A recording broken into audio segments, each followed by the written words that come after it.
কি ব্যাপার আপনার হাতে ফুল? হুম, কারণ তোমার হাতে ফুলগুলা দিতে মন করছিল একটু।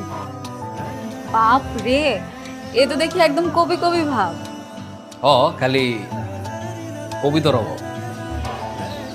হুম, তা বুঝলাম, কিন্তু হঠাৎ আমাকে ফুল দেওয়ার কি কারণ? প্রকৃতির উপহার। রূপসীর হাতে ফুল দেওয়াতে আছে কি বারণ? আজকে তোমার ইন্টারভিউ, এটা তুমি কি কইলা? আজকে তো বিশাল ঝামেলা। আজকে তো ঢাকা শহরে যত সিএনজি আছে সবগুলো ধর্মঘট করছে, কেমনে যাবা? দাঁড়া, আমার একটা মিনিট সময় তো, দাঁড়াও।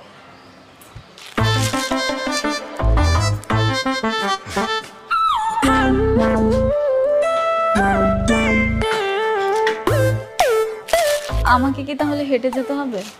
যদি হাইটাই যাইতে হয় তাহলে আমার সাইকেল আনছি কেন? আমার সাইকেলে করে যাবা।